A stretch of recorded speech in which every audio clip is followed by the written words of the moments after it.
VP. ZD. It's the VPZD Show. We're back. We need a jingle. We need a jingle. And if anyone's out there and they want to make a jingle, you can submit their suggested jingle. Oh. But we'll try to make our own too. Dude, that'd be awesome. Just hello@ZDoggMD.com. Send me a clip of your suggested jingle, because what we do is we'll intro the show, because we never do. We never tell them who we are. Like, oh, I'm, Dr. Zubin Damania, aka ZDoggMD. I'm a hospitalist and health communicator, and you are? Vinay Prasad. I'm a professor of epidemiology and biostatistics at the University of California, San Francisco, and I'm a practicing hemonc doc. But we never actually do that. We never do it. We assume they know. Because you know what? We're actually not that into credentialism. That's right. We believe that the weight of our argument should carry the day. That's right. I don't have to mention that I was UCSF and Stanford trained. And that you were the commencement speaker. That's right, at UCSF. I don't have to mention that I was deputy chief of medicine at Stanford. And dashingly handsome. No, you don't have to mention. No. That just expresses itself, right? And you don't have to mention that you're a full professor of... That's right. I got promoted. What is it? Epibiostats is my primary department, but I also have secondary appointments in medicine. I love it, man. And now see, I'm getting old. I know. I heard your admission on your last show. I have to wear glasses to see up close anything, including your face now, because it's all downhill, dude. It's terrible, dude. And by the way, if you pick the jingle that they submit, what are you going to give them as a prize? I think you should give them ZDogg merchandise. Oh, I'll send them a special ZDogg pen. This is what they'll get. Okay. And it has a typo on it that is almost impossible to catch. Okay. And so if they can, I'll send them the pen if they win the jingle contest. Although what's funny is that, Devin, who does all my audio production, I have not told him that I'm doing this, and he'll be like, I do your audio production. I can just make you a thing. But I think it'll be fun to have a contest. Another contest. We'll use the jingle for a while. If there's no submissions, we'll never talk of this again. We will never speak of it. We'll never speak of it. It'll never be spake of, like Zarathustra. Dude, so our last episode, I got so much feedback. They're like, it's like two idiots talking about all the things. And it's like car talk, but the body. Yes.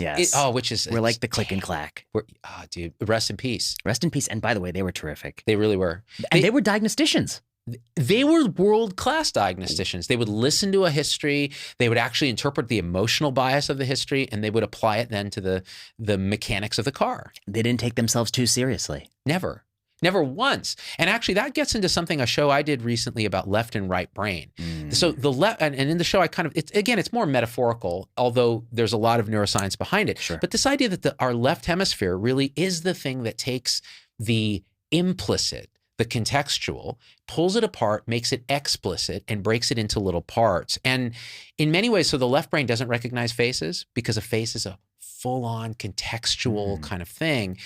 Whereas the right brain sees things in its context, but it's silent because it doesn't have speech. So over time, the left brain in society and in our own kind of educational systems becomes more and more dominant. Because it is the speech center. It's the speech center. So it's the path through which all outlets must go. That's right. So it starts to, instead of being the emissary of the master right hemisphere, which is really the left hemisphere theoretically kind of evolved as the tool of the right, it's now taking on it's usurping the role of master because it can speak. And the master has to sit quietly and watch this travesty happen. And I was thinking about masking. Okay. That some people actually feel that it's not a big deal to have your face mostly covered when you're raising children or when you're trying to connect with people. Even for years on end. They say there's no big deal. Absolutely. No biggie. In the book Master and His Emissary by Dr. Ian McGilchrist, he writes about people who've had right-sided brain lesions. And what they're left with is this pure unopposed left hemisphere. And what they find is the left hemisphere will describe total facial, they cannot recognize faces. I see. And patients will describe that faces look like masks.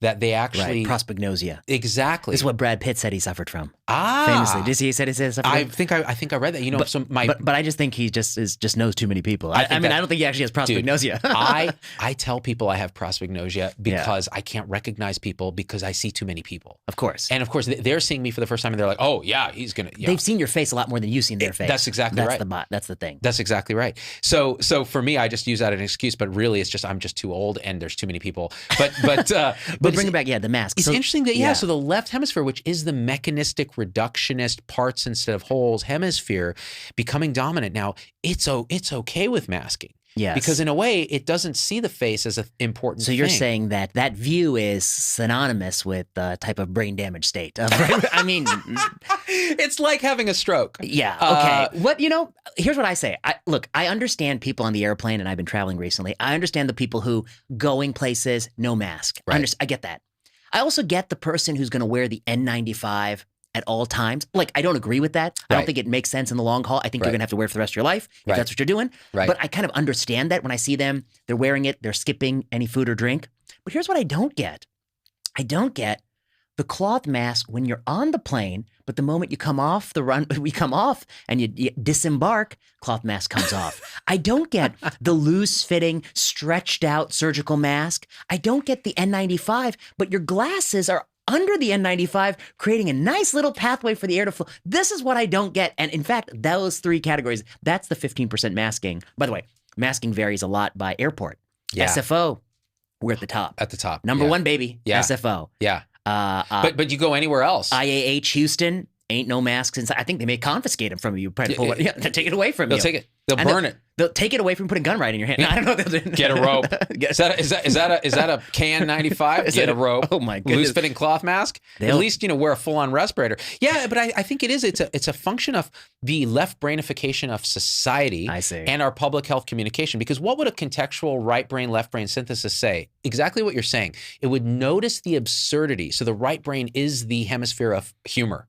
It actually is the one that can go, oh, dude, that's absurd. It understands sarcasm. Left brain is very concrete. So patients with schizophrenia have a much more left brain worldview, and they feel it. They actually, it's. And you're using the brain as a metaphor, but yeah. But it's a broader point, which is that, the way in which we think about risks and trade-offs and life is this one thing that we can measure and, put up on the New York Times masthead. That's right. That's the dominating thought. And all these other things that are a little bit harder to measure, which is what is the value of getting to talk to you right now and seeing your face.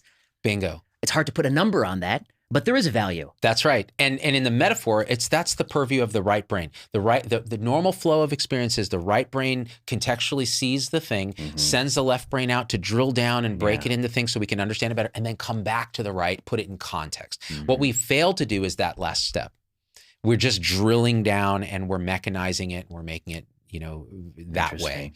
So, it's interesting. So, there was a recent news article, right? Maitland Jones, professor. That's right. Speaking of changes in how we think over time. That's why you're the pro, because you got that segue. That was a hard. I struggled. Did you see the gears turning? Like my right brain was like, "How am I gonna go?" Bro, someone help. And left brain was like, well, there's this piece and this piece and this piece. And right brain was like, okay, just see do what this. The listener should know is before the show starts, we talk for 15 seconds and we say, hey, it's really 15 seconds. Yeah. What are the things we should talk about? And we're like, we got to talk about Maitland Jones. Now, Z was supposed to talk about that first, but he switched the order. But that's okay. Yep. He's entitled to that. But he left himself quite a quandary connecting it. You nailed it. He was like, how am I going to get back to Maitland Jones? So on that positive note, Maitland Jones. Yeah, exactly. You noticed the pause. There was a second where I just looked at the ground and I was like, brain was like, do something, Z.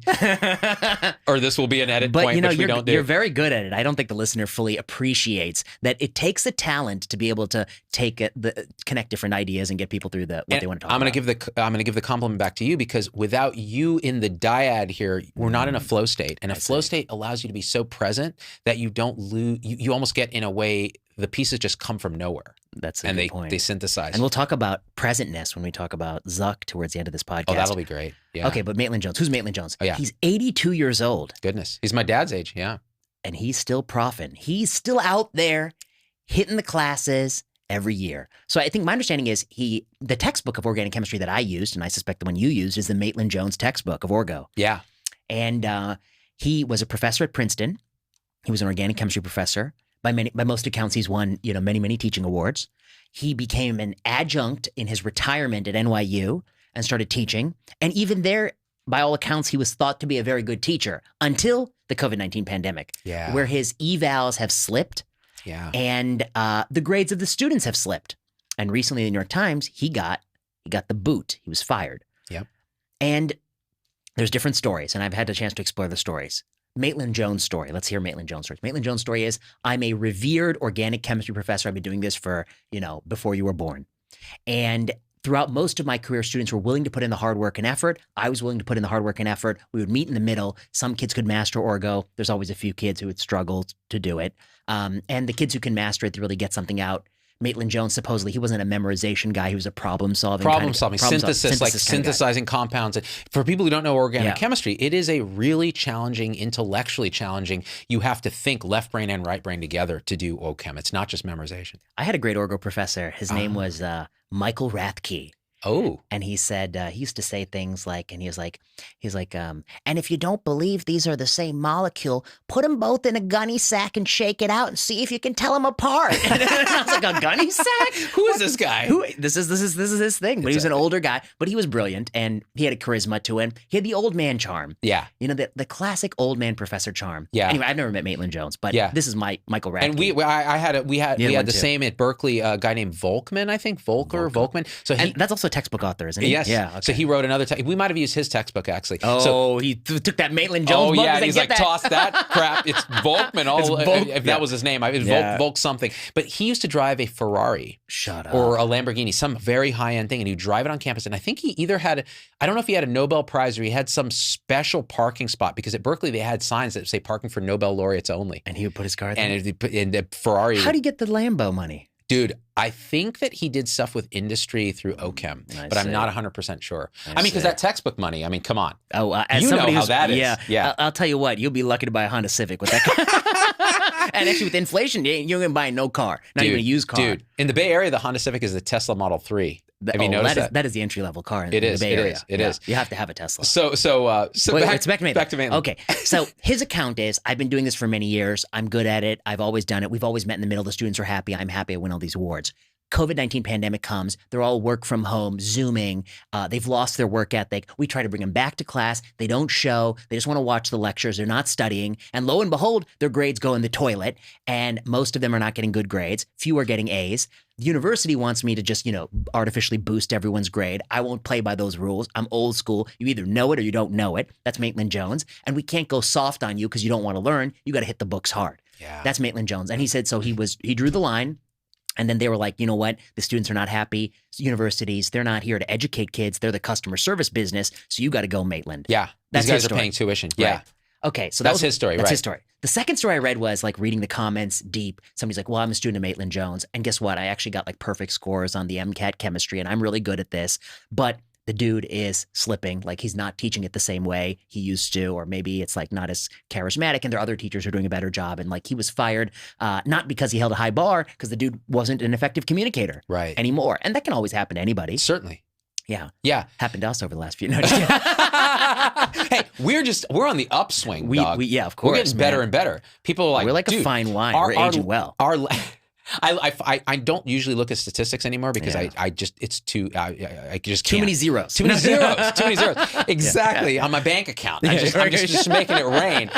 It's actually it's more like what I owe the government right now. Right. The last podcast we did VPZD. Was the number 2 episode in science and medicine at its peak. That's because just the last episode because we suck so bad. Yeah, well, it's a good show. I mean, I listen to shows, and by the way of shows, I would listen to this show. Yeah, if I didn't hate us both. I didn't hate.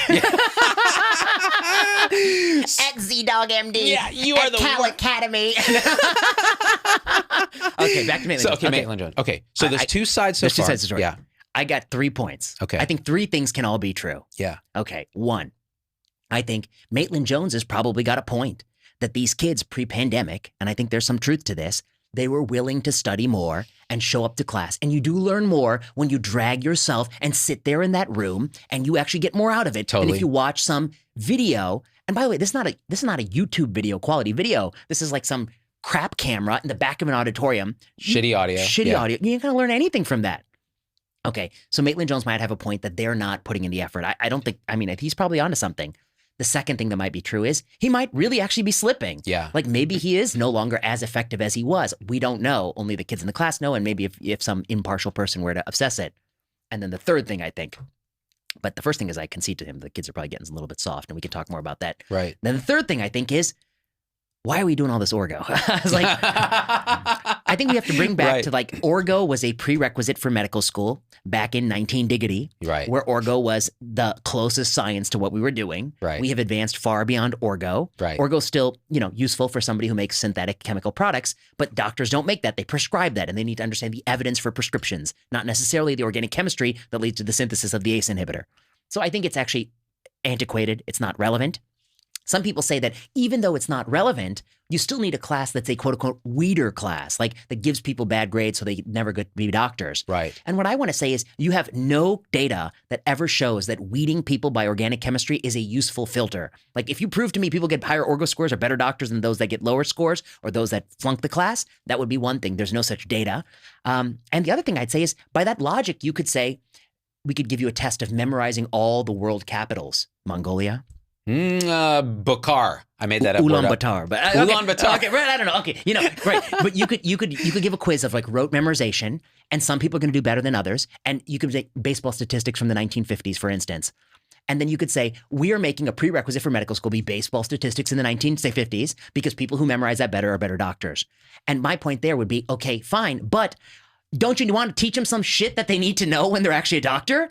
And Kill two birds with one stone. The baseball statistics. No, exactly. Right. So if you're going to use a weeder class, it should also be something relevant to the art or the practice of the medicine. Yeah, I am 150% with you. Yeah. So actually, this ties into the story very well because I also read a few articles on this. And what do you hear? And I think, couple things. So, first thing, lower your seat ever so slightly, and I'll tell you why. I'm looking at the screen, Too much headspace. and your beautiful hair.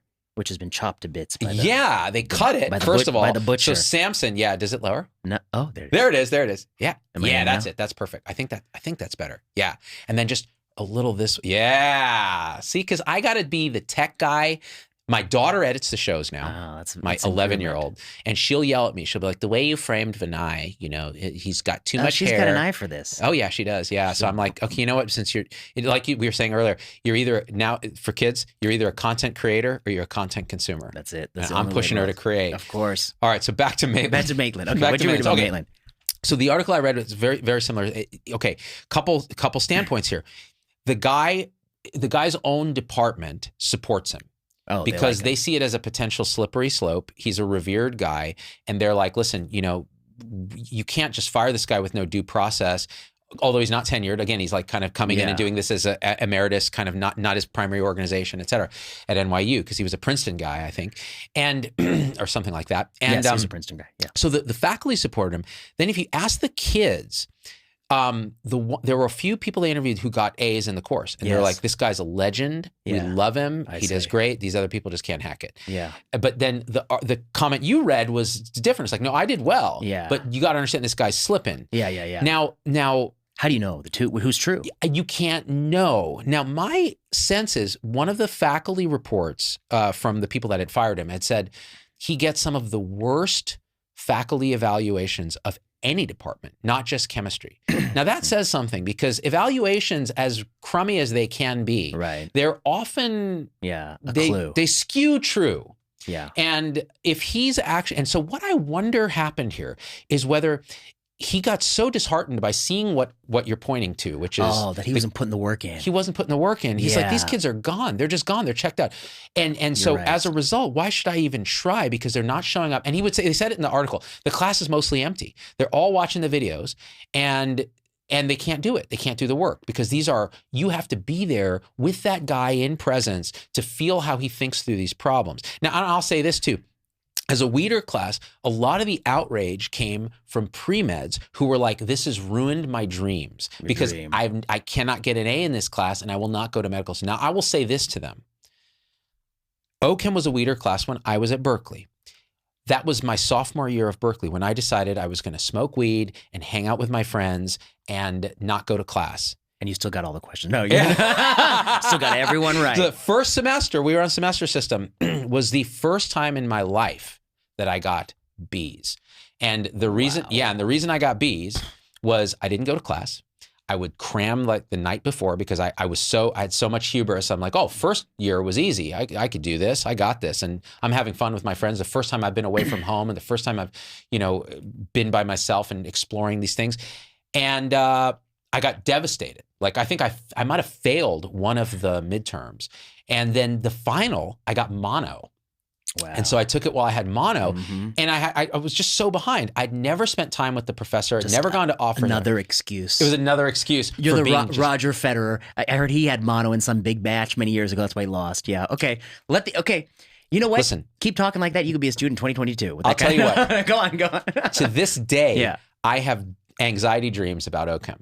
To this day. Wow. And I also have anxiety dreams about getting a splenectomy because I've, my spleen was this big. I say from the mono. From the mono, course. which is actually was an excuse because I was already getting over it by the time but I had to sit on the train going back to Fresno after that final. Wow. And I looked so ill, no one would sit next to me. Wow. Even That's though the train was pre-COVID. full. This is pre-COVID. This was 1994 or and they're something. like, wow. 92, that 92. guy does not look good. He doesn't look well. What year was it? It was, would have been 92. Oh, so maybe they thought HIV/AIDS epidemic. They thought I had AIDS. Maybe. Yeah, full blown AIDS. If maybe that's they a thing. thought that Back then. Maybe they thought that. And so the Weeder class thing. So here I get all B's and all these science like requirements.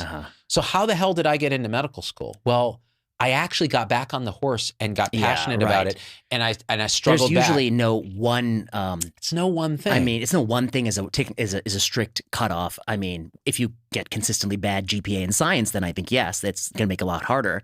But these things are all sort of probabilistic, and they're not absolute. And so there's always somebody who got a bad orgo grade. And you know what's interesting is I think that's an interesting screening technique. Like somebody who did well and then suddenly does really bad. Yeah. And then suddenly it's usually substance. recovers. It's usually substance related. Or the first time they've had a serious relationship with someone. Something like that. And it might have been both those Or bad things. relationship. It might have been both those things. Well, now I know how you got the mono. I mean, I wasn't too surprised. That's true. Yeah, exactly. See, I had the opposite. And the HIV, right? Well, of course. That's why they went. And the monkeypox. I was ahead of my time. You were ahead of your I was time. a gunner. And, you were wearing the N95 back in those days. No.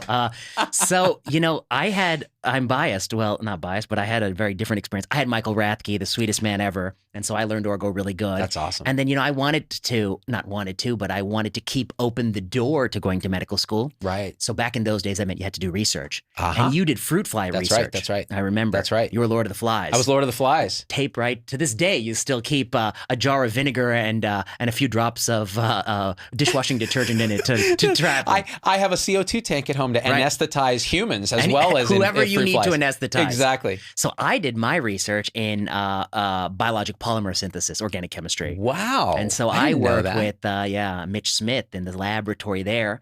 And I don't know, I don't try to brag on this show, but first prize undergraduate research fair. No. Yes. I was like Walter White, my friend. I could cook you whatever you wanted to. The blue. Dude. But I'll tell you, the only thing I remember of orgo is because now my memory is vague. And it actually came up the other day because it's a true story. I was in some restaurant and on the wall they had a neon sign, and the neon sign was like a benzene ring with like two hydroxyl groups and then like this ammonia molecule off the side. And I was like, what the hell is that compound? I couldn't think about it. And I met somebody who's a chemist, and the only thing orgo was good for was I actually remembered what it looked like. I drew it, and they're like, oh, dopamine. Oh, wow. And I was like, and this person was like, I'm like, okay, pretty good. That's a great fucking story. Yeah. We're not supposed to swear on We're not supposed VPZD. to, but it's a PG show. People play this in front of their children. They do. They teach them. They listen in the car and they're like, this is what and you know what they're teaching them? If they're Asian immigrants, like you and I are the children of, they're teaching them, don't do what those two did. Okay? No marijuana in school and no girlfriend or boyfriend or them friend if your pronouns are different, okay? And then they're also teaching them, if you do good in orgo, you go to medical school. That's right. And if you don't do good, you become a content creator.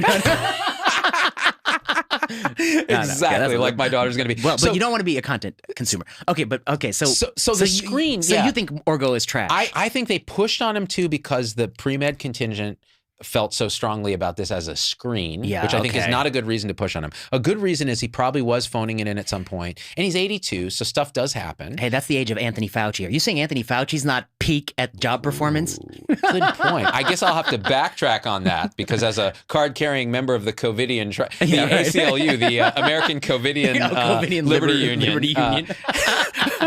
Yeah, that's okay. I can't hurt Lord Fauci's feelings. Okay. But it's because it's funny too, because as a press piece, because you write a lot in Sensible Medicine with, did it break? Oh, here, I got you. No, okay. It's a little floppy. Oh, no, I think I fixed it. I just put the.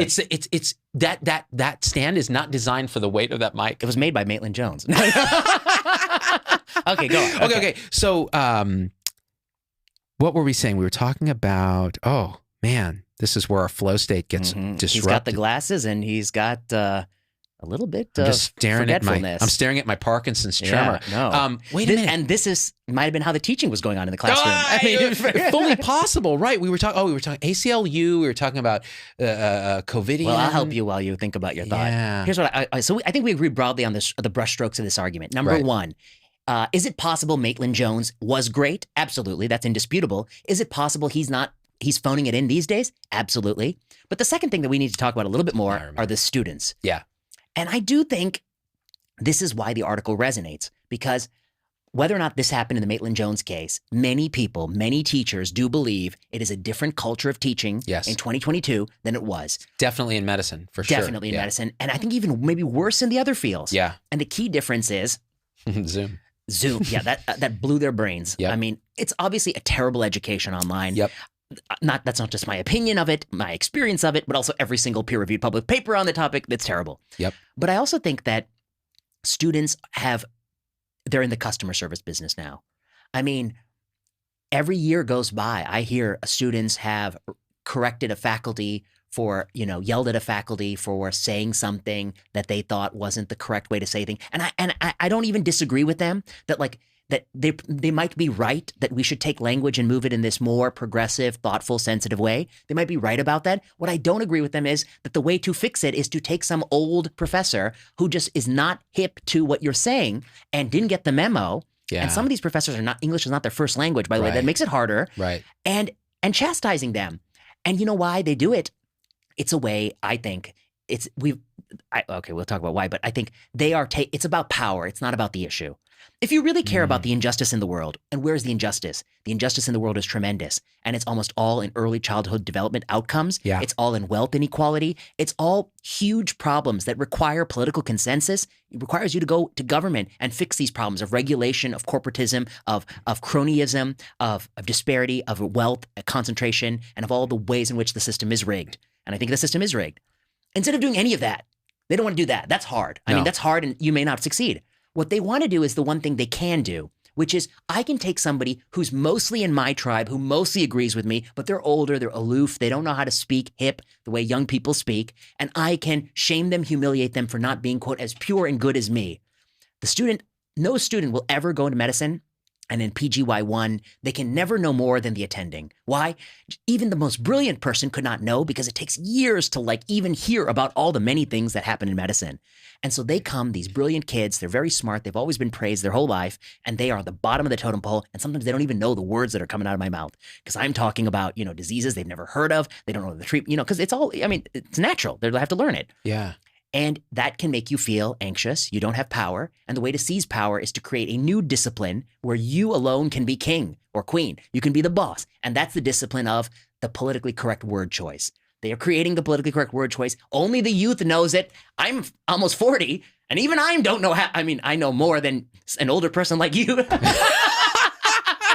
I know more than you. Hey, I have all the pronouns. Every last one. There are so many other word choice issues that you don't even know. You don't even know what you don't know. I know. I'm ableist, apparently. Yeah. I say things that come off as ableist. I don't even know what that means. So my understanding of it is that what that means is that somebody who is able-bodied and able and whose mental health is sound or strong, maybe that's a better word for whatever, they're going to be angry to say sound. Right. Views that everyone has to have that same sort of ability to do anything in life, whereas people who don't have all these abilities can do a lot. Right. That's true, absolutely. Right, neurodiversity, all the other things, all these things are, I think, true, but at the same point, it is not ableist to say that there is no benefit for mask mandates. You've never proven that in randomized studies. Ergo, we need to strip it. That's not an ableist thought. Their counter argument is, well, the immunocompromised person out there is more vulnerable now thanks to your ableist view. That's what they kind of say it. Yeah. And I was like, well, where's the evidence that's true? You have no evidence that is true. You just made that up to fit your worldview. You're using that loaded rhetorical term ableist, but you have not proven to me that me wearing a useless cloth mask will protect them. And in fact, if anything, it may lead to worse outcomes because their behavior has changed in a way that is actually deleterious, right? Risk compensation. Yeah. This is you're preaching to the choir on this. Yeah. That's exactly right. So this, so much stuff now, because as you were talking, I remembered where I lost my train of thought. And it was simply this, and then we're going to get back to this. Keys, where you left my car keys, and wait, whose glasses are these? What's even going on? I don't even know. Whose arm is this? Am I having a stroke? The part of the thing about the whole Maitland Jones piece was the press's. Notice our emotional response to the article headline itself. Yeah. So the minute people start sending me that, 100 people are sending me it. And it's all that instant, like, where are you on this spectrum? And you'll just respond to the article that way. Very few people will dig into the nuance of the article like you and I just did, where we're like, okay, here's what's going on. What could be happening here? What could be happening here? Okay, here's where the kids are here. And so that's part of the problem with this kind of journalism of clickbait journalism. It's really going to appeal. Now, if you actually read the full New York Times thing, you will get some of that nuance. You'll get some of that nuance. You'll get some of it. But it's clearly weighted in a certain direction to generate outrage. This old esteemed professor was fired. Okay, well, they don't acknowledge that he could be doing a shitty job. That's right. That's the one thing in the article that's missing. That's right. But okay, but he could be doing a shitty job. Okay, but go on. That's right. So they're getting our emotional cue. But why is it hitting a chord? Yeah, why is it hitting a chord? Because it's something true in our experience that you've pointed to and I've pointed to. Which is that we think these kids are weak. They're weak as hell. First of all, I'm going to go full ableism on this. They're completely unable. But let me draw a distinction here. Yes. Okay, to bail you out of a comment. Not to bail you out, but to be more honest. Yeah. The best 15% of the students, they're as hardworking as they ever were. They're even better than us, than we ever could have been. I'll tell you, I have a couple that work with me. They're they run more than I do. They bike more than I did at the age. They're better. They cook better. They're fitter, and they work harder, and they're smarter than I was at that age. And they meditate, and they're spiritually more awake. You're like, who are these people? This is progress. The best ones. Yeah. Okay, but there's a whole bunch of other people, and they're probably the same as they were back in our days. But their difference is that now we have sanctioned them in weak thinking. Yeah. Like back in the day, somebody who didn't work that hard, they at least felt some remorse. Yeah. They felt like, well, it's up to, maybe it was my fault. Maybe I could do better. Maybe I should change myself because I'm not getting the grades that I want. Yeah. Now the whole world is, if I'm not doing well, it's your problem. Yeah, it's your you problem. didn't give me the right grade. That's right. And the reason it's setting them up for failure is in this life, there is no one on this planet you can change but yourself. That's right. Nobody will bow to you or bend to you. No. If you want to feel differently about something, you need to change your thinking and your behavior. 1,000%. Yeah. That's really all it is. It's like we create our own worlds. So let's do it right. And that means taking responsibility, making yourself accountable. But it also means, look, if you are suffering, if someone is a total butt clown to you, you stand up for yourself and you do it. But not this way like you said, it's almost like it's the only sense of power they have. And that's not a good way to feel in the world. You have all the power ultimately. You do. Let's say, let's say hypothetically, Maitland Jones lost it and he's not as good as he was. Right. Hypothetically. I had teachers like that. Sure. And what did I do? I didn't accept the bad grade. No, yeah. I still got the good grade. Why? Yeah. Because I had to work 4 times as hard to outsmart them to know that even though this person isn't putting it in and this person is pissed off, and this person's not a good teacher, I can still learn the material either from their lecture notes or their slides or from other students who took the class or whatever. Yeah. Because I didn't throw my hands up in defeat. We never would have signed a petition. That's the other thing that's arrogant. It's sign a petition and 82 out of 300 people sign it. By the way, that means that the bulk of the opinion, you don't know what it is because they didn't sign it. You don't know. But everything's a petition. Yeah. Sign a petition to change the name of a lecture hall, to change a professor, to change the name of this thing, to move the statue from here to there or turn it, I don't know, all these petitions. Everyone is distracted. None of this matters. Focus, put your head down, learn the topic. I agree with you. Orgo shouldn't be the prerequisite. If you want to fix that, and I wanted to fix that for a long time, you can go check my paper trail. 2009, I published on this topic. It shouldn't be a prerequisite in academic medicine. I published again in another, I forget the journal name, but it's called, oh my God. Mad Magazine? No, I'm an old man, so I even forget the title. It's called Persistent Reservations in the Pre-Medical Curriculum. It's something about how they continue to oppose these kinds of reforms. Yep. So, I mean, if you really think Orgo shouldn't be a prerequisite, I don't think it should be, then you know what you got to do? You got to become a doctor, become a med ed, and pull that out. Yeah, that's right. And you have to you have to use some degree of science and reason together to try to determine what's a good proxy then to measure what's going to make a good doctor. And is it a one size fits all, or is, a good surgeon is different than a good oncologist is different. That's true. Good medicine. I mean, they're all different. And then the good researcher is very different than that. And somebody in drug development, they might need to know orgo. They need it. Or someone who's going to go, some kind of pharmacological thing. Do the pharmacists need to know organic chemistry? I don't know. I'm not sure because I don't know enough about their general day-to-day practice. Maybe it's just take the yellow pill or the blue pill. I don't know. Just go, But I love what you said, that what should you be screening for? It ought to be the ability to actually look at data and go, does this thing actually work? Right. Yeah. Now, the other piece that tied into this, there's two things. So the first is you were talking about this whole idea of using the, like Z-year-old and you don't even know like all the things. Yeah. Well, listen to this. Yeah. So I don't know if you saw this. There was we didn't talk about this before the show because it just came into my head again. My buddy sent me this thing from Scientific American. It was an op-ed. It was written by 3 people. God help. And the term JEDI, J-E-D-I, okay, justice, equity, diversity, and inclusion, is used in that space. Okay. They wrote an entire... I thought about Star Wars. Duh, right? Because that's where the Jedi ought to be. Okay, so this whole op-ed was how they should not use Jedi because it has the connotation of Star Wars, and the Jedi were the opposite of diversity, inclusion, and justice. Right, they were of all races. And I mean, isn't that green thing a Jedi? And then that this is literally what it said. This is what they said. They said that the Jedi were eugenicists. No, they used that term. The Jedi? The Jedi. I haven't watched enough Star Wars because they're selecting for people with the midichlorians who have the Force and bringing them into their tribe. So you have to be born with the certain genetics in order to be a Jedi. So they were eugenicists. I see. But I guess one thing is they've assumed that the Force is a genetic trait and it might be some joie de vivre, some spark of, I don't know what it might be. Well, the problem is Lucas degenerated it into your midichlorian count in I don't the know what Phantom that word Menace. means. Yeah, so apparently in the prequels, the Phantom Menace, he was like, Anakin Skywalker has the highest midichlorian count I've ever measured. I see. And apparently they're little Force particles. So they reduced this mystical thing to midichlorians. So that's what they were saying. The other thing they were saying is like an LDL. Yes, it's like LDL. Like, what's your LDL? What's your midichlorians? Oh, they're off the chart. Oh, dude, you got so much force power, bro. I see. So that is eugenicist. Because then it's inborn. White saviorism. So that the Jedi come into different planets and they try to save them from themselves. I see. But now many of them are not white. In fact, none of them really are white because they're all aliens. So can you really call them Caucasian? I don't know, but many of them are green. But I mean, the movies were made in the 70s, where that's true. I mean, all the actors. But now all the actors in the new movies are like very diverse, multicultural, right. Exactly. And then they said that they're violent, of course. Well, they are defenders of the Galactic Republic. So, but the thing is, but I see where you're going. Your point is that this is the shit they're talking about. This is what they're talking about. And one more example: the Journal of Hospital Medicine has an article about how we shouldn't use the word tribalism to describe, what we would call I mean, I don't know what other word to use. Yeah. Okay. You know what? Because they think tribalism has been co-opted by the right. This is a thing that I've read. No, recently. I thought it was an insult to Native Americans. Sort of. That's what.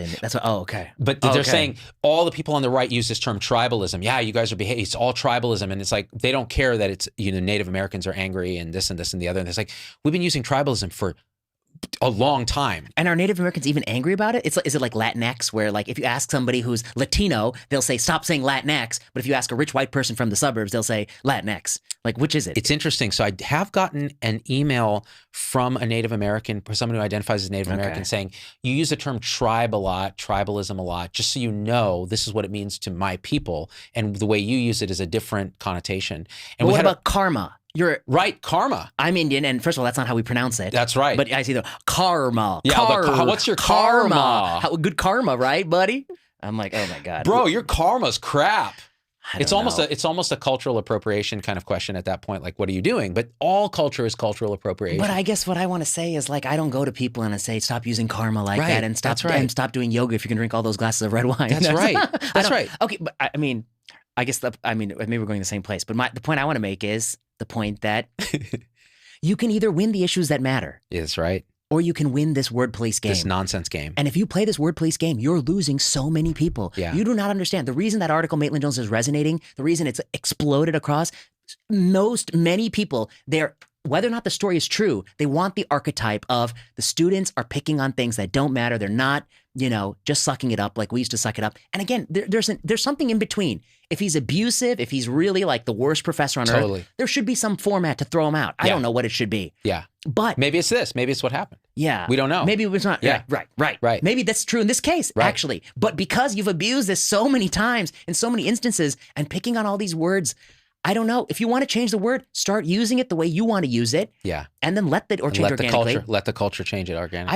I guess I'm just struck with, I don't see what you gain at all by taking somebody who is basically you, because they don't know you, but I know you. You are not a conservative right-wing person from a red state. You live in the most liberal place on earth, and you are probably, by all benchmarks, an extremely progressive person. You just may not be as progressive as they want you to be. Right. And then they want to like tell you what to do, and they don't see they are losing all the issues that matter. Yeah. It's a kind of a scolding tone to a lot of times. But I have to say that conversation I had with this particular person was very productive. Because we went back and forth. Because I actually take those emails seriously. Yeah, like those are emails where I'm like, okay, well, there's definitely a power differential between different racial groups in this country. To this day. And so it behooves anybody who's in a group that isn't as disadvantaged to listen when someone says, hey, this is my concern with this. Okay, fine. Okay, we'll listen. But then the added asterisk is like, what if you will definitely find somebody from Venezuela who likes Latinx, but every survey I've ever read, they don't. So we have to like be careful that the person emailing you is not That's right. Because, very good point. Okay, you need a big sample size. You need to do the science correctly. Because Latinx is an interesting one because they're trying to degenderify a statement. A language that is gendered. Based on gender. Yeah. Latina, Latino, et cetera. So, even the nouns. Even the nouns. La iglesia. Right, that's right. Whereas even, like English, like in Asian languages, they don't even have those gendered things. So a lot of Asian people will mispronoun people. And somebody told me that in Mandarin, they don't even have tense. Like, it's not even, There's not even tense. Like yesterday I do this and today I do this. Right, which is why in English a lot of times they'll mistense or they'll mispronoun and so on, and then you ascribe some degree of incompetence to their ability to speak English, whereas they're just really wired that way. Like just like they are more likely to have perfect pitch, Mandarin speakers, because early on they're exposed to tonal language, right? And just like Mark Zuckerberg is good vocabulary, but his language don't sound good. Now that's the last piece I want to say before we go on to that. So you like that segue? I love it. It was good. It was good. Your right brain is on fire today. Maitland Jones. So Maitland Jones, the other piece was you were talking about kids and how they've changed over pandemic and how maybe Maitland Jones is responding to that. So there was a study. Now I put study in quotes because this is a psychological study. We know that those are often... So it's good for hidden brain. That's right. And by the way, hidden brain was probably number one on that ranking. I think it was. Yeah, I think it was. What's the guy's name? Shankar Vedanta. Shankar. Yeah, he's a brother. We'll give him that. Yeah, he's that. We'll give him that. But it's always like, according to a study of 42 people. That's right. So this was an NPR article about, according to a study out of Cornell. Yeah, 42 Cornell first-year students who are entirely representative of Americans. Of the world. Right. Yeah, exactly right. So what they looked at was the big 5 personality traits. Okay. Ocean, openness to experience, conscientiousness, extroversion, like how are you connecting with people, agreeableness, which is generally kind of politeness and ability to get along, and neuroticism, which is the only like kind of pure negative one, that kind of like high stress, anxiety. Like, but no, you need a little neuroticism to check the boxes. You need it, but it's the one that if it goes up, the other ones, if they go up, it's okay. If the neuroticism goes up, so does the N95. So that you're reading the mind of the study. So what they found was pre-pandemic, intra-pandemic, post-pandemic. Personality generally does not change much over time. That's those ocean, right? But they can change during acute events, during big personal tragedies and that kind of thing. And in general, children as they age get slightly more agreeable, less neurotic, and more conscientious. And that's all been correlated with better outcomes in terms of employment, income, and that kind of thing. Sure. So there's, and which chicken and egg, right? Sure. Okay. Right. That all said, what they found is pre and post pandemic, extroversion, what is it? Neuroticism. Okay. They looked at a whole population and they subfractionated into young people and older people. Okay. Everybody across the population had increase or decreases in openness, extroversion, agreeableness. So those good sort of characteristics started to decrease, but with kids, those decreased. and neuroticism went up. Oh, poor thing. Instead of coming down. Now, does this surprise anyone? This is like the New England Journal of duh. Right. Okay. They were trying to come up with reasons, and I'm like, oh, let me see. Virtual school, keeping people apart, putting masks on faces, Treating them like vectors, telling them they're going to kill grandma, telling them they're going to die. They're going to die. So they're wearing a full like hazmat suit getting on a plane. And you wonder why neuroticism went up, extroversion, agreeableness, and openness went down. I see. And these things are correlated with success. Now that doesn't mean you like the study because we already believe the conclusion. That's right. I mean, so my confirmation bias It's pulled this. And what was funny is as I was reading it, I was like, yeah, confirmation bias, total crap study, confirmation bias. Let's talk about it on the show. But I mean, I guess I'd say I didn't even need the study to say that, like, you know, I see it everywhere that people have been their thermostat for disease and life is not everybody. Actually, to be honest, most people are normal. Yeah. When you actually go out into the world and travel, and we were supposed to talk about it, but I've been traveling a lot lately, giving a lot of talks, and you've been traveling some lately, giving some talks. Yeah. And when you go out in the world, you'll see like 99% of America's totally back to normal. They're done. They're done with everything, and they're not going to do anything again. And that's probably why the little bivalent booster that they had to rush to market because it's going to be too late if we don't get it there fast has 3% uptake. Yeah, because nobody want it. Yeah, because they've already had Omicron or they don't care anymore. They're not worried. Yep. So people are back to normal, but there is a tiny fraction of people that is stuck, and they're stuck in peak pandemic. Yep. They're stuck in N95s, and they're stuck in neuroticism. Yeah. And it's not healthy for them, and they happen to be disproportionately enriched in universities, yes, and in the New York Times, in these major journalism outlets. High neuroticism. Because they're sitting from home, working on their laptop, writing their Zoom stories. Totally. And you know what's funny? So speaking of the travel talks, so I was in Virginia, I did a talk recently, and it was wonderful. Like nobody's wearing masks. It was great. But you could kind of feel like people come up after, do selfies, do all this kind of thing. And what was happening is there was one person I had an interaction with. They were like, oh, yeah, it's just, I really loved your talk for these reasons. And I went to move a little closer to them because we were about the distance we're apart. And I went to move a little closer and they backed up. Because of the halitosis. It was the halitosis. It was. How'd you know, dude? No. They backed up because they were scared of COVID. They were scared of COVID. And they were conditioned. Like I could tell it was an unconscious, they just kind of back. And you could see there was almost a look on the face of like, just like after we finished residency, if you would mail beep, beep, beep, I'd reach for my belt. Reach for the belt. It's conditioned. Or you hear that vent alarm that they used to have the and I'd go run to like see what's going on. Take off the auto peep. Totally. Yeah. Oh my God. Dude, look at the crepitus. Yeah, look at the Dude, by the way, this is like beauty filter Vinay, real life Vinay. Beauty filter Vinay, real life Vinay. I don't like how focus means less beautiful, but okay, I'll allow it. Now, meanwhile, you talk about selfies. Did you see Galcomflecken in this fiasco? No, I saw that he had done a thing for ASAP. Yeah. And okay. So I guess Galcomflecken. Who is he? Tell the world. I think he's an ophthalmologist. I forget his actual name, but right. His nom de plume, his moniker is Galcomflecken, which I guess is some eye thing. It's an eye thing. He's an eye doctor, private practice eye doctor in Oregon, and he makes funny videos. Yeah. And I think TikTok style. Yeah. TikTok style short videos, and I think I've surely seen some that I've laughed at. Yeah. I think during the COVID-19 pandemic, he has, been aligned with some of the more COVIDian type forces. Sure. And that's natural because I think his politics are extremely progressive and, it goes hand in parcel with it's the extreme left wing. And he's huge on Twitter. So in order to do that and survive. Maybe because Twitter is the extreme left wing place. It is the extreme left wing place, yeah. So I don't know what his personal views on all these matters are, but I suspect, but I've seen him, anytime I've seen him comment, it's all, the standard party line on the extreme left, sort of COVIDian kind of thing. Right. And then he goes to give the keynote at some, what is it, emergency medicine doctor convention. The American College of Emergency Physicians, which I've keynoted at, by the way. Ah. Yes.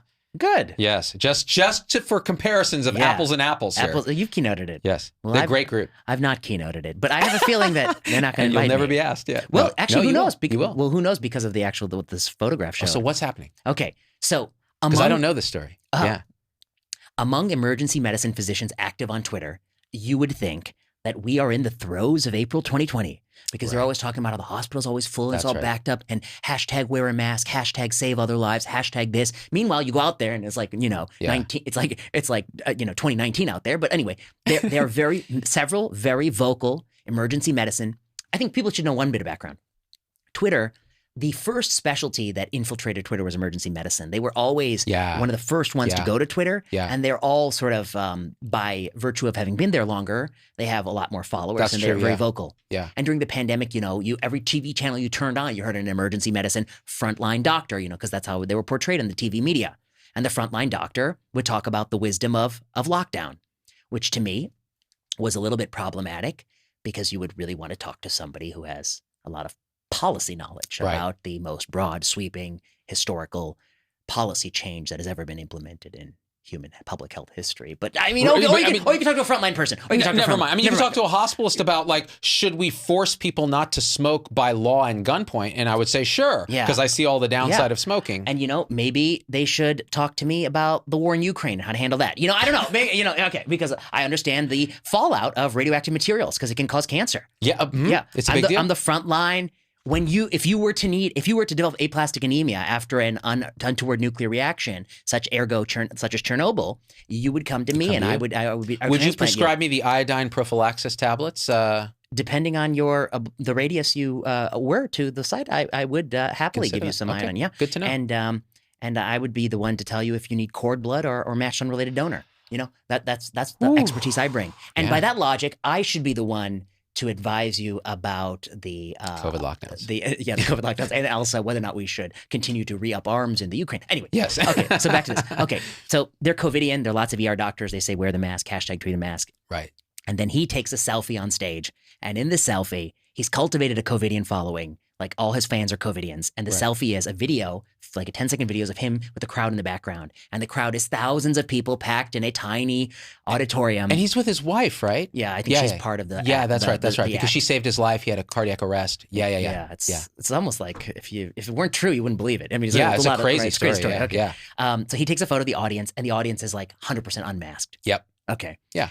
So they tweet it, and... Oh, no. Yeah, they get the first pass is people are like, yay, so much fun, doctors having fun. Always the first pass are rational people. Rational people. Yeah. Then the second pass is, screw you. I used to like you. I used to follow you. But now you're unmasked.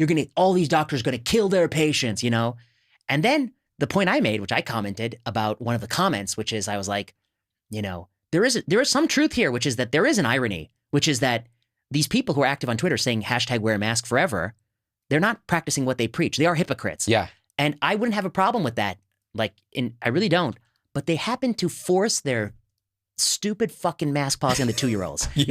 That's where it gets... In Head Start. The same morons who are tweeting that we should wear masks forever are creating a Head Start program plan to keep them in masks. As of a month ago, they're tweeting this nonsense, and then they go to a conference and they're not practicing what they preach because they're total hypocrites. And that to me is the issue. It's all fucking posturing on social media because social media is not the real world. Twitter's not the real world. So now...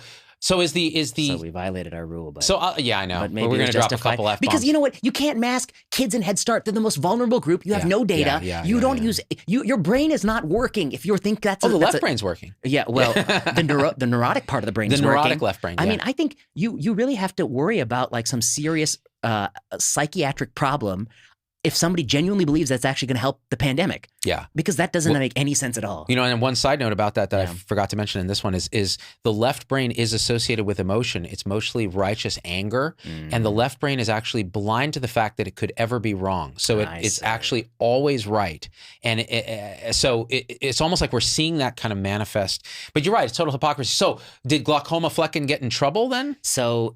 He's I think a savvy Twitter user, so he knows the right answer is say nothing. Right. So he just let it coast. Right. But I think there were the waves, the wave of people who liked it, the wave of people who hated on him, and then the wave of people who liked to see the fighting, the circular firing squad. Are eating the popcorn. Right. Yeah. That may be us. because it is a circular firing squad. Right. If purity is the person, if the last person to take off the N95 is the most pure person, then all of us but one are impure. And they have created a situation. And Glaucoma Flecken is, he's in part complicit with this because he has been pushing that messaging for a long time. Live by the sword. Live by the sword, die by the sword. Yeah.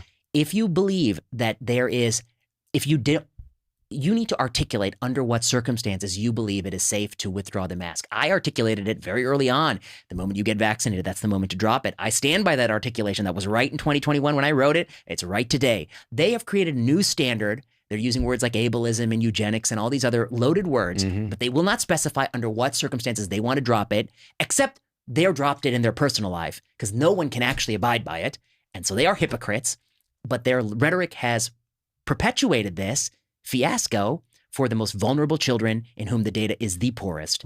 And that's what, You know who does that too? The state of Iran, where women are in the streets protesting against forced head coverings as the purity aspect. But people don't like these comparisons. Yeah. I know. I knew the minute I said it, I'm like, I'm going to get 1,000 angry tweets. Not that I look at Twitter, but 1,000 angry messages about how dare you compare the science to a theocracy. I guess, I mean, as bad as I think it is for the kids in this country, I'm sure it's worse to be a woman in Iran. 1,000%. 1,000 worse, times. Yeah. But the root across many societies is that people who are vulnerable, who don't have power, can have other people force them to do things. That's what it is, yeah. Yeah. Yeah. And people will force you to do things that they themselves won't do. That's right.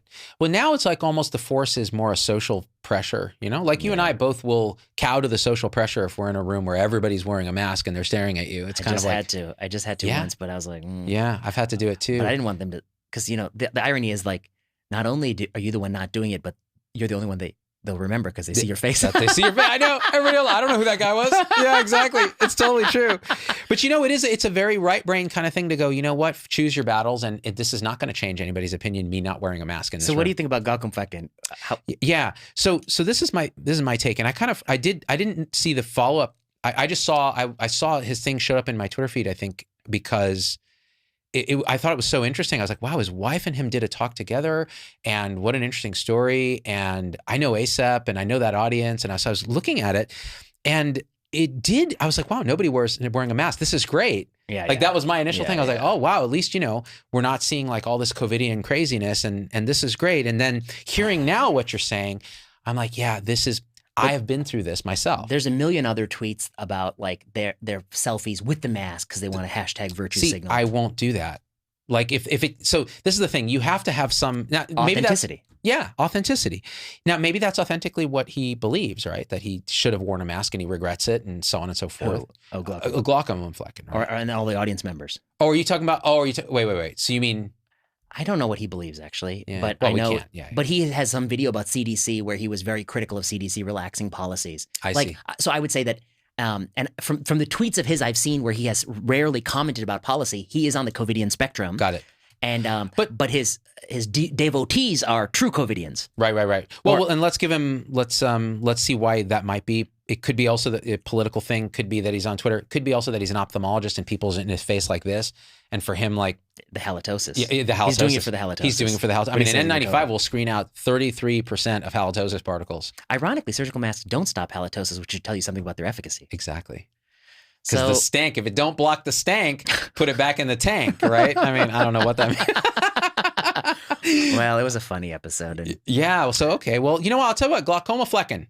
If that's how you say it, Galcomflecken. I don't know. As someone who apparently has narrow angles and needs to see an ophthalmologist at the end of this month, you are hereby invited to come and talk about this on the VPZD show. But you have to come in person, and we'll ask him about it.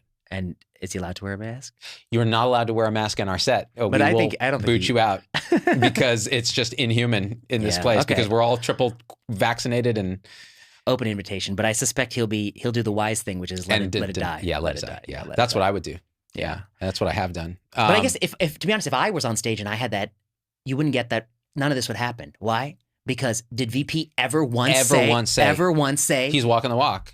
I'm doing exactly what I said I would do. That's the hypocrisy. You know what it's like? Component. It's like the Republican congressperson who's against abortion. But then they paid for an abortion. Yeah, right? Yeah. Herschel Walker. Yeah. There's always another one. All of them. It's hypocrisy is the standard of care whenever you're virtue signaling. Usually that purity. I mean, you think the morality police in Iran are the paragons of virtue?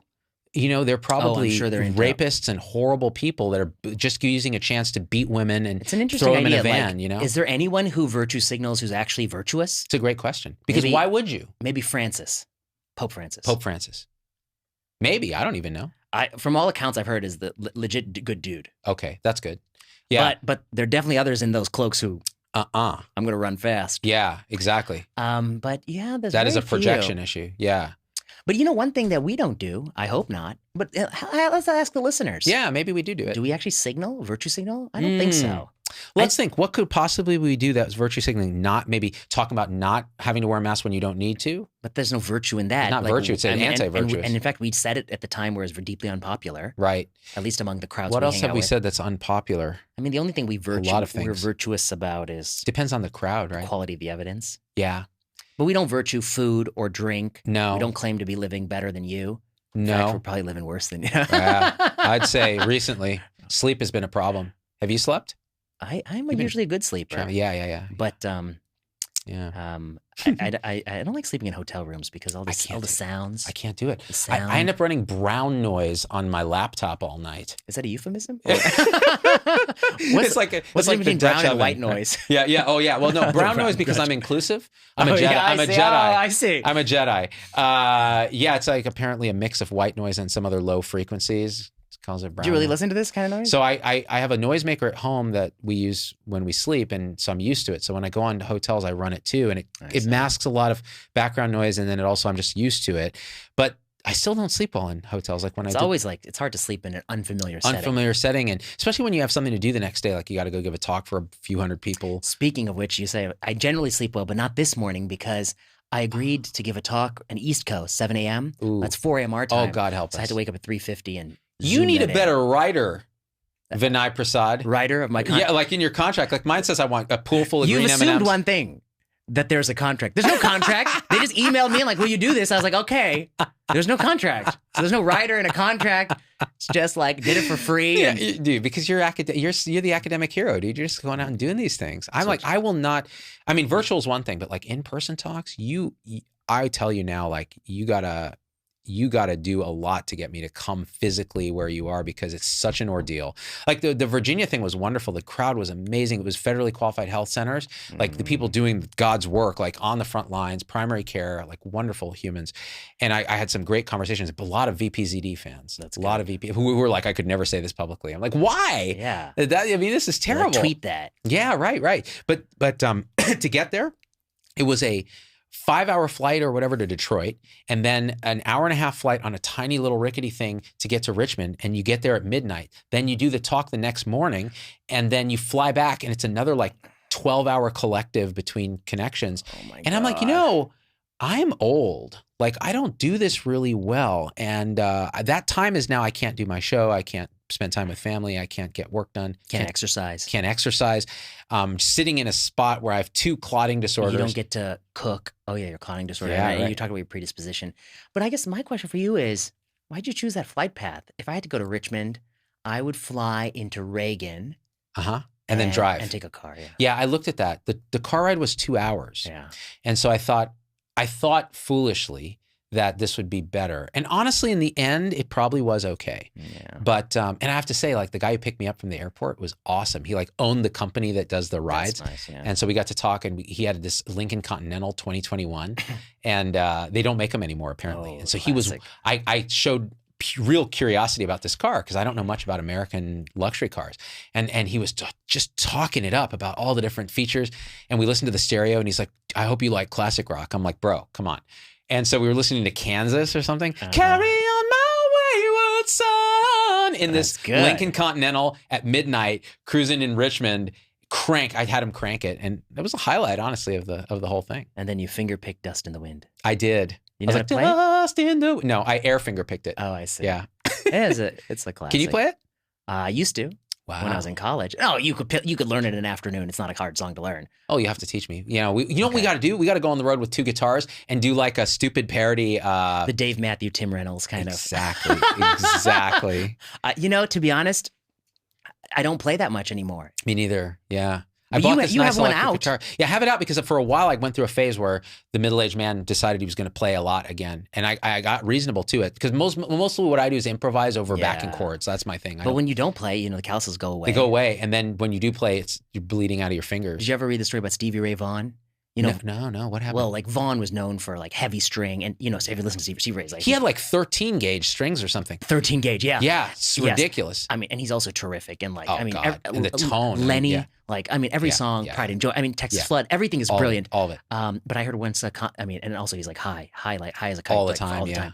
But I heard once he was like about to play, and this is an apocryphal story, so I don't know if it's true. So somebody can put in the comments if it's true, that he was about to play and he tore a callus off his finger, and so he was like, "Oh shit!" And so he took a knife and it cut a piece of his heel, and then super glued that to his fingertip. No, that is a freaking star. You have to be really high to pull that off. Man, that guy. Wow, and he died in that plane. Called it a free flap. Yeah, helicopter accident with Bob. Yes, Bob Rock was it? I don't remember. The irony is that you use all those drugs and you die in like.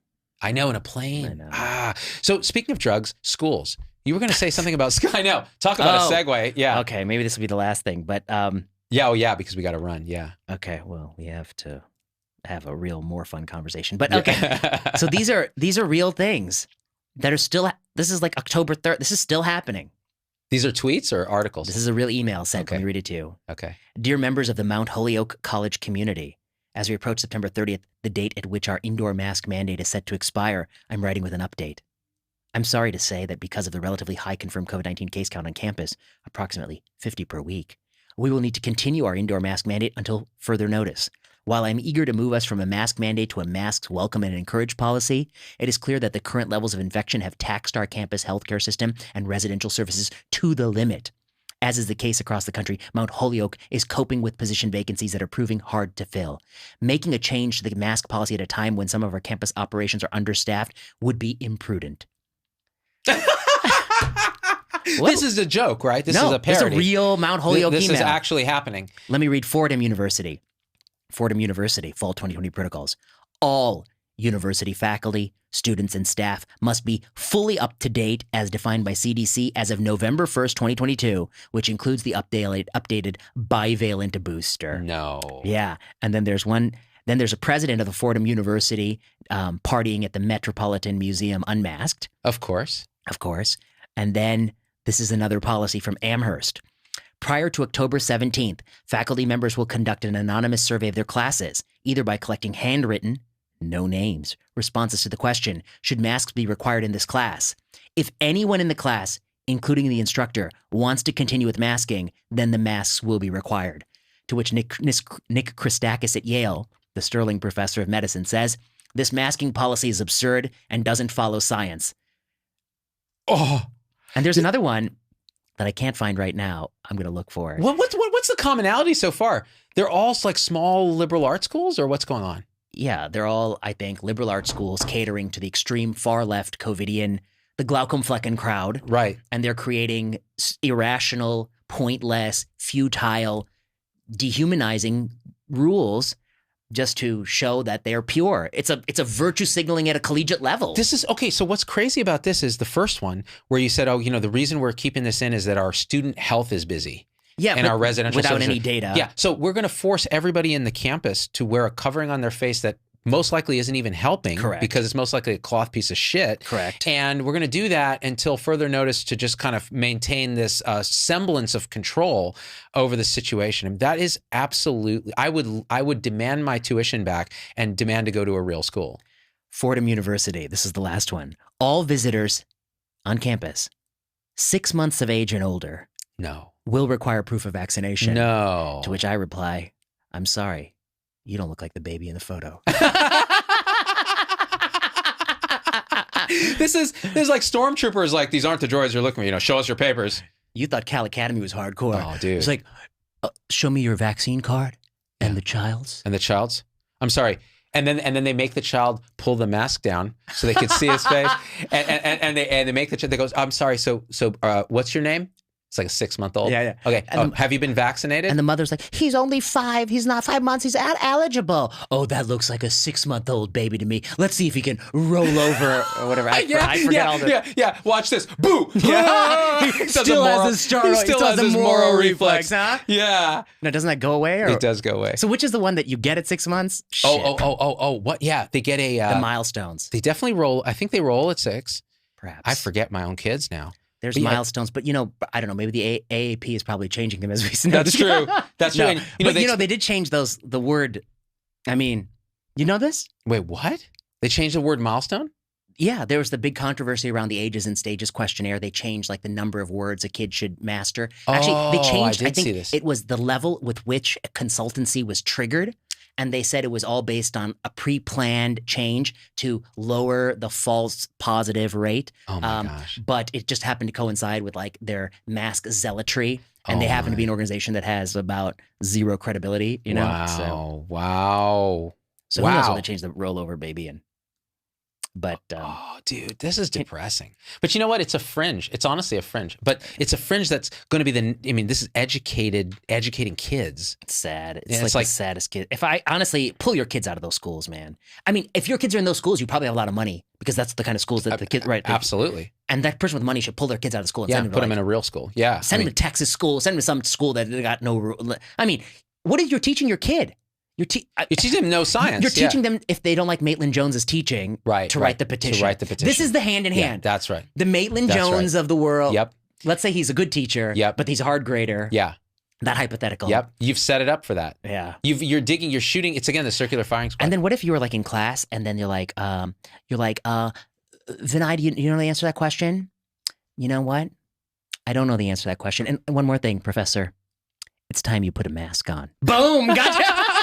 Because one person votes. Yeah. That's, again, giving them too much power. Yeah. This is crazy. The one high neuroticism kind of person who's super anxious and would lock themselves in their house if they could can make everyone wear a mask. What's the science behind? With no science. This is crazy. By the way, I've yet to see people who keep saying, well, this is the science. Where is that science again? Every time they say it they refer you to MMWRs. Right. And by the way, we got some project going on this, and we're gonna. That'll be a lot good. of updates. Yeah. I have a lot of peer review papers on COVID coming. Nice. Oh yeah. Who are your peers that review this? These are good journals. I mean, I don't control it. The editor picks it. Yeah. So actual peer review. Oh yeah, because so many papers. I mean, peer review papers aren't like commentaries. They take longer to do. Yep. But when I'm done with them, they're gonna be good. Dude, I'm excited. So last thing I'm gonna say is our prophecy that this mishandling of vaccine mandates and all this other stuff. Oh yeah, last topic. It's bearing the fruit because now there's a large increase in anti-vaccine legislation around the country that will even affect the mandate for kids' vaccines, normal kids' vaccines. And what we've seen is the rate of population sort of adherence to childhood vaccines as a theory, as a principle, went from 90+% in the around 2001 to 80 something. It's dropped by 10 percentage points since the pandemic. Why? Because nobody trusts people who don't actually make any sense. Yeah. And when you blow your mandate load on something that shouldn't be mandated, that's right. That's what's going to happen. So that's just and then the more they kept saying the COVID-19 shot in a 4-year-old is just like routine vaccination. Yeah. What you're really saying is routine vaccination is not that important. It's trash. Because you should have been clear. Yep. Routine vaccination is important, but whether or not they get the COVID shot is like, you can do it if you want it. We're not going to push it. In fact, Pfizer technically failed the non-inferiority margin. We have to give them a protocol amendment. And that's what other countries are doing. They're not enforcing it. They're not pushing it. They're not... they're rational actors. Yeah, European right countries. brain, left brain balance. I wonder why Europe has done so much better than we in these policies. They're just generally, it's a good question, actually. There's Sensible Medicine we published this week that Israeli, she's like a cancer center director. I saw that. It was great. And she has a totally different view on Israel policy. Yeah. And it is a counterpoint. And because really people will point to Israel and go, see, they did the whole COVIDian thing and look at this. But they have dissenters too. Absolutely. And those dissenters may well be right. Of course, again, I think, are we ever going to science this up? Who's got the incentive to do it? I don't know. I think that there will be some need for setting the public record straight. And that's why, well, like I said, I got a bunch of articles in peer review. And when they come out, I will come back on the show and I'll walk you through. I can't wait. And we'll set the record That'll be straight. great. Sensible Medicine times 20. And the last thing, do you want to say anything about Zuck or you want to leave it for another time? No, we'll leave it for another time. On my Substack, they can read, I listened to the 3-hour interview, Rogan Zuckerberg. And you got something to say? Yeah, it's in the Substack. I will check it out. And next time we'll talk about it. That's great. All right, brother. Good to see you. We did a thing. Good to see you. Hey, you know what to do. Subscribe to the show. Leave a review. You couldn't see me unless you put those on. I see a beauty filtered version. Oh! Yeah, now you see all warts and all. I see warts and all. I see beauty emanating and profound But you know what? authenticity. Unlike Zuck, I don't use an avatar. You're going to see me. This is the way I am. You go into the metaverse, you're not going to see VP there No. because VP's in the realiverse. Yeah, you'll never find me in a metaverse. No way, dude. Unless it's a porn metaverse. The only way you'll find me in a metaverse is masked and triple boosted. Oh, totally. That'll be your alter ego. Masked Like a total projection of the opposite. It's of like everything. they've mandated the metaverse in addition to the Oh my booster. God, dude, you got to wear an N95 on your avatar. You probably do. I bet that would happen. Actually, there was actually that photo. Oh, I was so tempted. Somebody tweeted that they use that VR head Oculus. What is it? Oculus? The Oculus. But they were wearing an N95 because there No. were two of them in the ring. No. Oh my God, dude. What's the point? It's great. All right. All right. We did it. Subscribe to the show. Leave a review. We leave all the links. sensiblemedicine.substack.com. And Vinay Prasad's observations and thoughts at substack.com. And ZDoggMD.com/supporters to join our supporter tribe. And Can't use that word anymore. tribe. Sorry. Of Our course. supporter group of non-ableist, non-eugenicists. Childhood nutrition, we're not going to do anything about, but we can work on this word choice.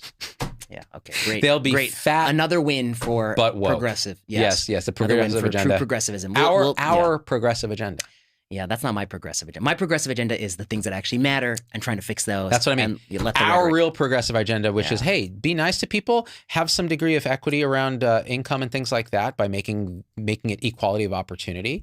You know, maybe cover everybody at some point for medical Healthcare, problems. medical problems, sure. Maybe fix medicine so it's not so expensive. Yeah, do and the right it's not thing. about profiteering. It's about good medicine. That's yeah, right. And then sell out to pharma any chance you get. that's a classic right-wing agenda. Go on. All right. All right. I love you. We out.